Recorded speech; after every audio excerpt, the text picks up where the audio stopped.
തീരം animation YouTube ചാനലിലേക്ക് എല്ലാവർക്കും സ്നേഹവന്ദനം. 1948-ലെ ഇസ്രായേൽ രാഷ്ട്രത്തിന്റെ സ്ഥാപനം യഹൂദജനതയെ അവരുടെ പൂർവിക മാതൃരാജ്യത്തിലേക്ക് മടങ്ങുമെന്ന് വാഗ്ദാനം ചെയ്ത ബൈബിൾ പ്രവചനങ്ങളുടെ നിവൃത്തിയായാണ് പലപ്പോഴും വീക്ഷിക്കപ്പെടുന്നത്. ഏകദേശം 2000 വർഷത്തെ ചിതറിക്കിടക്കലിന് ശേഷം 1948 മെയ് 14 ഇസ്രായേൽ അതിന്റെ സ്വാതന്ത്ര്യം പ്രഖ്യാപിച്ചു.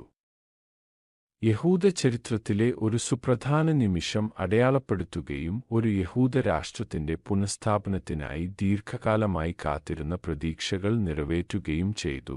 ഇസ്രായേൽ രാഷ്ട്രത്തിന്റെ സ്ഥാപനം 1948 മെയ് 14 ജൂത ഏജൻസിയുടെ തലവനായ ഡേവിഡ് ബെൻഗുറിയോൺ ഇസ്രായേൽ രാഷ്ട്രം സ്ഥാപിക്കുന്നതായി പ്രഖ്യാപിച്ചു. ജൂത ജനതയ്ക്ക് ഒരു ദേശീയ മാതൃഭൂമി സൃഷ്ടിക്കുക എന്ന സയനിസ്റ്റ് പ്രസ്ഥാനത്തിന്റെ ലക്ഷ്യത്തിന്റെ പൂർത്തീകരണത്തെ അടയാളപ്പെടുത്തുന്ന ഒരു സ്മാരക നിമിഷമായിരുന്നു ഇത്. രണ്ടാം ലോകമഹായുദ്ധത്തിനും ഹോളോകോസ്റ്റിനും ശേഷം യുദ്ധത്തെ അതിജീവിച്ച ദശലക്ഷക്കണക്കിന് കുടിയിറക്കപ്പെട്ട ജൂതന്മാർക്ക് പരിഹാരം കാണുന്നതിന് അന്താരാഷ്ട്ര സമ്മർദ്ദം ഉയർന്നപ്പോൾ ഇസ്രായേൽ സ്ഥാപിതമായി.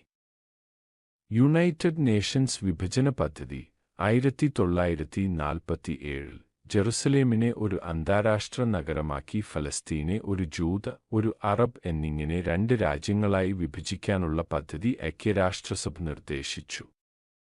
ജൂത സമൂഹം പദ്ധതി അംഗീകരിച്ചു, അതേസമയം അറബ് നേതാക്കൾ ഇത് നിരസിച്ചു. ഇത് സംഘർഷത്തിലേക്ക് നയിച്ചു.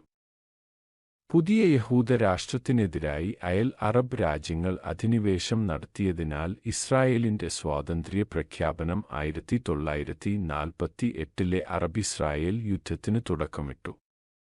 വലിയ തോതിൽ അസംഖ്യം ഉണ്ടായിരുന്നിട്ടും ഇസ്രായേൽ അതിന്റെ പരമാധികാരം വിജയകരമായി സംരക്ഷിച്ചു. വലിയ വെല്ലുവിളികളുമായാണ് വന്നത്. പുതിയ രാഷ്ട്രത്തിന് അതിന്റെ അതിർത്തികൾ സംരക്ഷിക്കേണ്ടതും ജൂത കുടിയേറ്റക്കാരുടെ തരംഗങ്ങളെ ആഗിരണം ചെയ്യുകയും നിരന്തരമായ സംഘട്ടനങ്ങൾക്കിടയിൽ പ്രവർത്തനക്ഷമമായ ഒരു സമൂഹം കെട്ടിപ്പടുക്കുകയും വേണം.